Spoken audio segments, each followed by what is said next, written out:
This is TOT Today, brought to you by your friends at Cora Restaurants. Cora. Become a breakfast enthusiast. Welcome to the second edition of Bold Predictions on TOT Today. I'm Hawkeye the Sports Guy. And I'm already bored. But, before my partner puts everyone to sleep with statistics, I would like to call your attention to today's sponsor. Cora Restaurants are sponsoring a contest to name our show. Please look at the blog to participate. Really? The name of our show is changing? When did this happen? Well, we do have a script, you know. I'm sure that looking up the career average of Calvin Russell is fun. But you could actually pay attention to the show once in a while. Thanks for the tip. Now if you don't mind, I'm going to start the show. By all means. I'm ready for a nap. This could be a really interesting year for the dog catchers.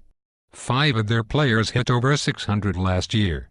They were led by Don Curran, who hit a ridiculous 712. Kudnick and Turner both seem destined for a return to the top 25 list. Heinold and Hipken will look to repeat their great hitting from last year.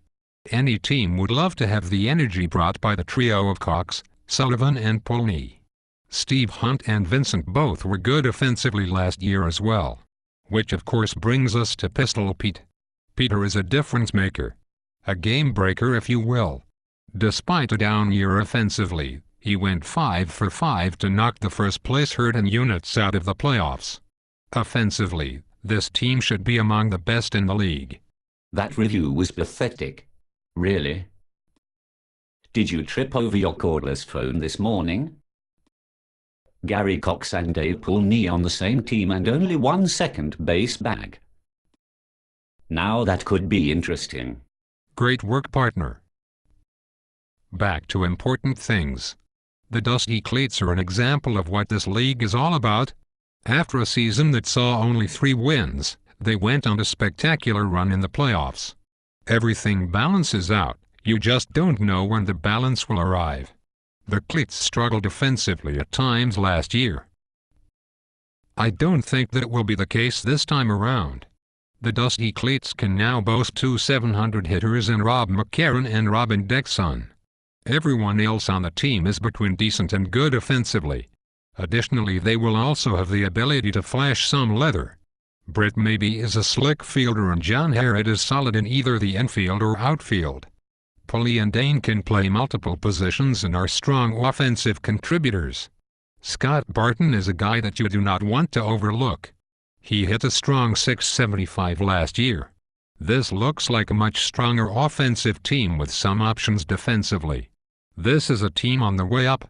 You are the only person I know who could get stabbed in a shootout.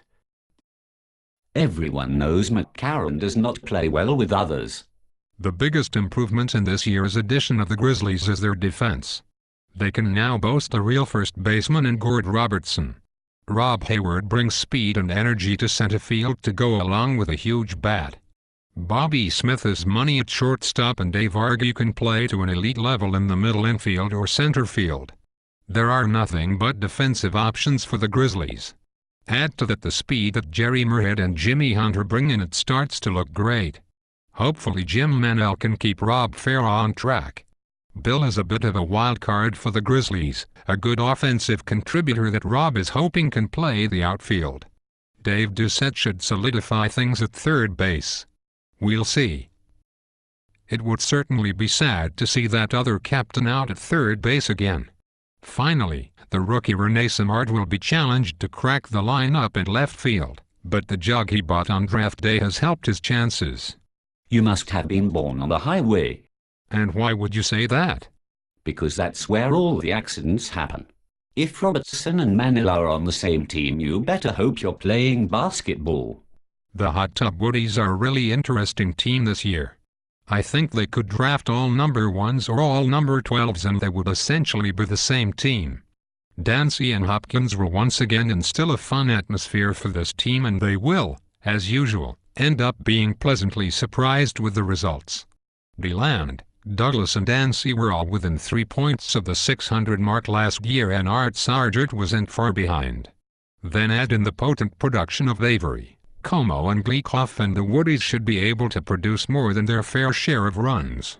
Peterson is a coveted catcher that will have his work cut out for him in breaking in the new pitcher, Dave Kidd. Kidd will be the Woodies' wild card for 2011.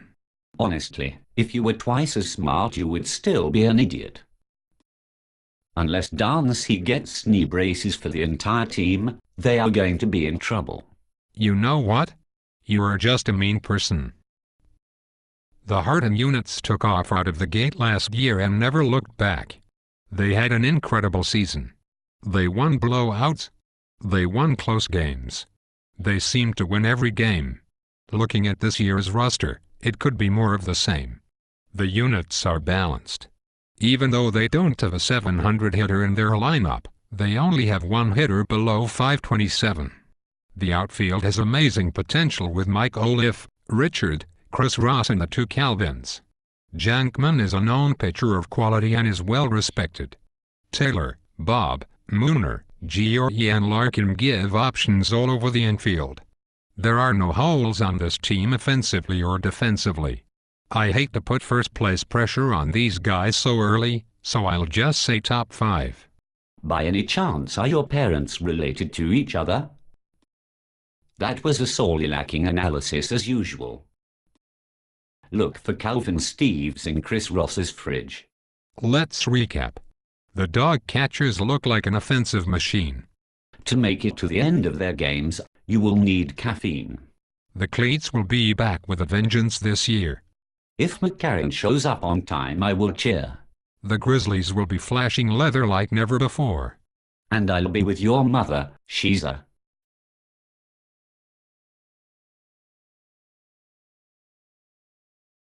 The Woodies are as balanced as they come. And your reviews have all been dumb. The units look to be like a complete team. I guess it's okay for you to dream. Please join us for the third installment of Bold Predictions in a few days. And please remember to suggest a name for our show. I have a name for the show. How about The English Guy is a Pig? How about The Moron Tries to Act Smart Show? I don't really get it, but we will see everyone again on Thursday the 21st with the final preview show. Until then, I will be researching stats. And I will be face down in a bowl of peanuts on a bar counter.